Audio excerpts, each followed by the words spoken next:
Global eye hospital and vision therapy centre വിദഗ്ധരായ ഡോക്ടർമാരുടെയും ഒപ്റ്റോമെട്രിസ്റ്റുകളുടെയും സേവനം ഞങ്ങൾ ഉറപ്പു നൽകുന്നു.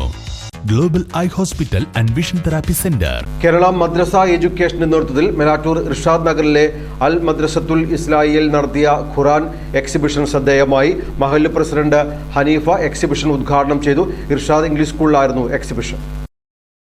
കേരള മദ്രസ എഡ്യൂക്കേഷന്റെ നേതൃത്വത്തിലാണ് അറിവിന്റെയും പാരമ്പര്യത്തിന്റെയും അപൂർവ ദൃശ്യാവിഷ്കാരമൊരുക്കി മേലാറ്റൂർ ഇർഷാദ് നഗറിൽ അൽ മദ്രസത്തുൽ ഇസ്ലാമിയയിൽ ഖുർആൻ എക്സിബിഷൻ സംഘടിപ്പിച്ചത്.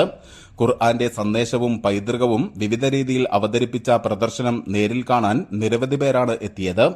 വിവിധ ഭാഷകളിലുള്ള പരിഭാഷകളുടെ അപൂർവ ശേഖരം, ലോകമെമ്പാടുമുള്ള വിവിധ ഭാഷകളിൽ ഖുർആൻ വിവർത്തനങ്ങളുടെ അപൂർവ ശേഖരങ്ങൾ, വ്യത്യസ്ത വലിപ്പങ്ങളിലുള്ള ഖുർആൻ ശേഖരം, ലോകത്തിലെ ഏറ്റവും ചെറിയ ഖുർആനും വ്യത്യസ്ത ആകൃതിയിലും വലിപ്പത്തിലും ശില്പ സൗന്ദര്യമുള്ള ഖുർആൻ പതിപ്പുകൾ, കൂടാതെ വിവിധ പുരാവസ്തുക്കൾ, ഖുർആനുമായി ബന്ധപ്പെട്ട ചരിത്രപരമായ അവശിഷ്ടങ്ങൾ, അനുബന്ധ സാമഗ്രികൾ, കാലിഗ്രാഫി കലാസൃഷ്ടികൾ, ഹിറാ ഗുഹയുടെ പുനഃസൃഷ്ടി, കൂടാതെ പഴയ കാലഘട്ടത്തിൽ ഉപയോഗിച്ചിരുന്ന വിവിധയിനം വസ്തുക്കൾ തുടങ്ങിയവയും പ്രദർശനത്തിന് ഉണ്ടായിരുന്നു. വിദ്യാർത്ഥികളും രക്ഷിതാക്കളും ഉൾപ്പെടെയുള്ളവർ പ്രദർശനം കാണാൻ എത്തിയിരുന്നു. യു മുസ്തഫ, സദർ മുഅല്ലിം അബ്ദുള്ള ശാന്തപുരം എന്നിവർ എക്സിബിഷന് നേതൃത്വം നൽകി. ഇത് നമ്മുടെ കേരള മജ്ലിസ് എഡ്യൂക്കേഷൻ ബോർഡ്,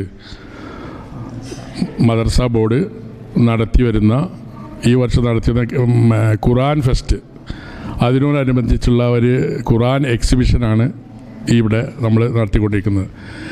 ഇതിൻ്റെ ഉദ്ദേശം എന്ന് പറഞ്ഞാൽ നമ്മുടെ ഖുർആനെ പറ്റി, ഖുർആനിൽ അടങ്ങിയിരിക്കുന്ന കാര്യങ്ങൾ, അതിൽ പിന്നെ നിയമങ്ങളുണ്ടാവും, അതുപോലെ തന്നെ ഇത് കഥകൾ, ജന്തു കഥകളുണ്ടാവും, പിന്നെ അഡ്വൈസ്, ഉപദേശങ്ങളുണ്ടാവും. ഇതൊക്കെ കുട്ടികൾക്കും അതുപോലെ തന്നെ അതിൻ്റെ രക്ഷിതാക്കൾക്കും നാട്ടുകാർക്കും ഇതിൽ നിന്നും ഇങ്ങനത്തെ എക്സിബിഷനിൽ നിന്ന് ഒരുപാട് കാര്യങ്ങൾ പഠിക്കാനുണ്ടാവും. അപ്പോൾ നമ്മൾ മദ്രസയിൽ നിന്ന് പറഞ്ഞാൽ നമ്മൾ പറഞ്ഞു കൊടുക്കുന്ന കാര്യങ്ങൾ കുറച്ച് പുസ്തകങ്ങളും മറ്റൊക്കെ ഉണ്ടാവുള്ളൂ. പക്ഷേ നിങ്ങളുടെ എക്സിബിഷൻ എന്ന് പറഞ്ഞാൽ വളരെ റെയറായിട്ട് കിട്ടുന്ന പല സംഭവങ്ങൾ, ഉദാഹരണമായിട്ട് ഏറ്റവും ചെറിയ ഖുർആന്, അതുപോലെ തന്നെ പഴയ കാലത്ത് അച്ചടിച്ചിരുന്ന പിന്നെ മോൾഡ്, അച്ച്, അതുപോലെയുള്ള പഴയ ഉപകരണങ്ങൾ, അതുപോലെ തന്നെ തഫ്സീർ എന്ന് പറഞ്ഞാൽ ഖുർആൻ്റെ ട്രാൻസ്ലേഷൻ, പല ഭാഷകളിലുള്ള ട്രാൻസ്ലേഷൻസ് ഇവിടെ ഉണ്ട്.